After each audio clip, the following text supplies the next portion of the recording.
Hello, this is Dr. K. In this collection of videos, we're going to talk about GUI development in Java. This series of videos is intended to be interactive. You're going to get the most out of these videos if you start up your IDE and work along with the examples presented here. One of the most important things you need to know about GUI development in Java is that every GUI component in any GUI application is part of a containment hierarchy. There is always a top-level container at the top of the hierarchy, and there are only a few top-level GUI containers in Java, but by far the most common one is the JFrame component. In fact, it's so common that we're not even going to talk about the other ones. Besides the top-level container, every application has a content pane.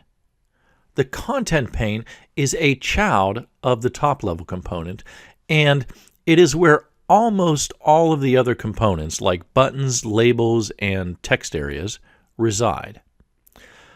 I use the word almost because there's one important component that does not reside within the content pane, and that is the menu bar component. Let's look at a simple button demo application. This button demo consists of one big button that says "Click me" and nothing else. Not only that, but clicking the button doesn't actually do anything. Let's look at how this button demo is implemented.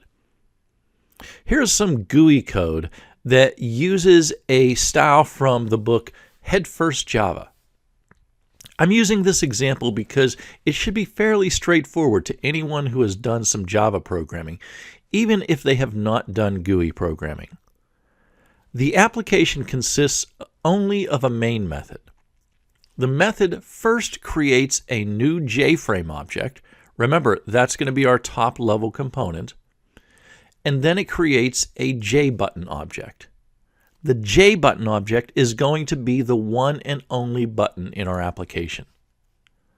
Notice that we're passing in the text that the button is going to have. Click me.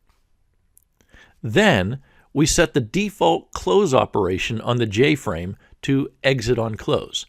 And that just means when you close the application's main window, the whole application is going to quit. Then we add the button to the JFrame's content pane. Notice that we did not have to create a separate content pane component. The JFrame object already comes with a default content pane, and to access it, all we have to do is call the method getContentPane. Finally, we set the size of the application to 300 by 300 pixels and set the visibility to true. This last statement is important because by default the visibility is set to false, which means your application may be running, but you just can't see it. Before we go to the next slide, now would be a good time to pause the video and type in this little GUI application into your IDE. Then run it and make sure everything works. I'll give you 5 seconds to pause the video so that you can do that starting from now.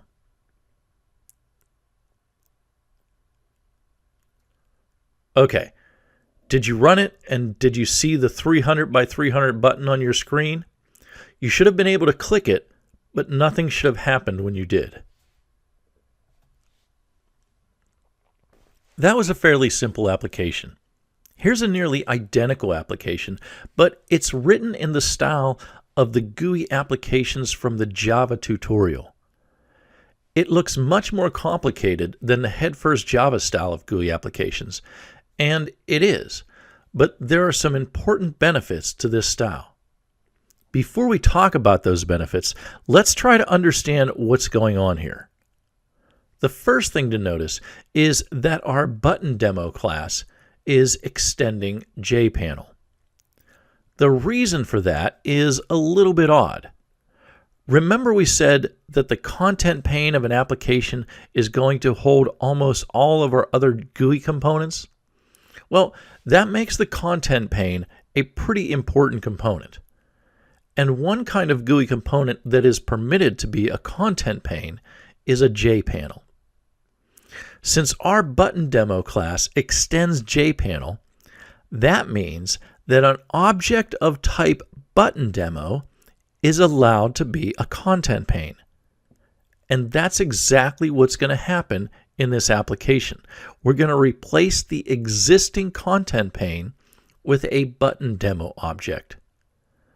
And what that allows us to do is that allows us to set up the exact kind of content pane that we want, because this class represents our new content pane. Now, this style of GUI coding takes a while to get used to, but once you do, it can be even quicker than coding in the style of the previous slide. Let's continue. Remember, we're building the code for our content pane object. Our content pane is going to contain a button, so we're going to first declare a button field in our class.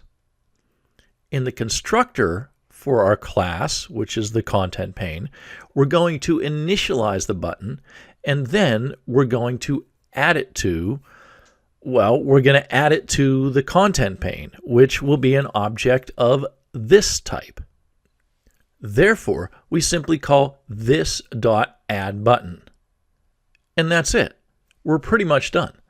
And why do I say that? Well, I say that because the remainder of this code is boilerplate code for all simple GUI applications that use this style of constructing GUIs. In fact, the only thing you have to worry about here is putting the correct title on your window, and even more importantly, assigning your new content pane to an object of type ButtonDemo. The other methods here include making sure that the content pane is opaque or visible, and changing the frame's old content pane to the new one. Notice also that we're using the method pack instead of the method size. This simply packs the application into the smallest possible size. In this case, that's the size of a button that says "Click Me." Therefore, when you type in this code and run the application, you may have to search around for the button a little bit because it'll be fairly small. In fact, why don't you take a moment to pause the video and type this code into your IDE and then run it to see if it works. I'll give you 5 seconds to pause the video and do that starting from now.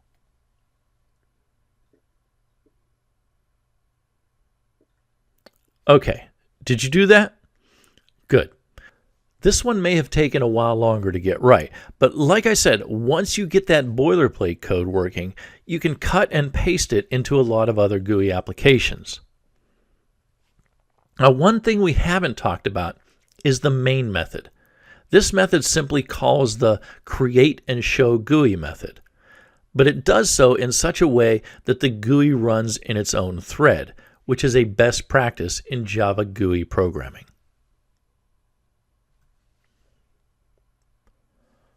Our last two programs were pretty boring. When you clicked on the button, you could see the button being depressed, but it didn't cause anything to change in the application. In order to make something happen, we're going to add an event listener to our application. And we're going to add some code that responds to the event when it occurs. What you see here is essentially the ButtonDemo code that you saw in the last slide without the boilerplate code. But we've added a few things here. First, we're making the ButtonDemo class implement an action listener. That means that a ButtonDemo object will be able to listen for button presses, and it'll be able to respond appropriately. Inside of the ButtonDemo constructor, we've added a line that adds an action listener to the button in this application. And the action listener that is being added is the ButtonDemo object itself, the one being constructed. So the button demo object is listening for button clicks. What will happen when a button click occurs? Well, the answer is that the button object will call the method actionPerformed from button demo. The same method you see here. So when the method is called, it simply changes the text of the button from click me to ouch. And do you know what will happen if you click the button a second time?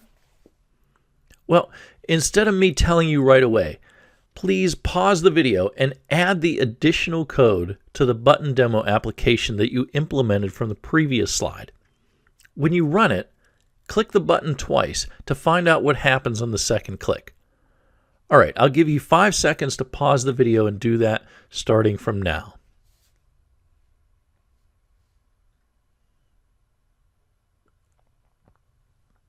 Okay, have you implemented that code? What did you find out? On the second click, the button does nothing. Well, that's not strictly true. On every subsequent click of the button, the text is reset to ouch. But from the user's point of view, it looks like nothing is happening.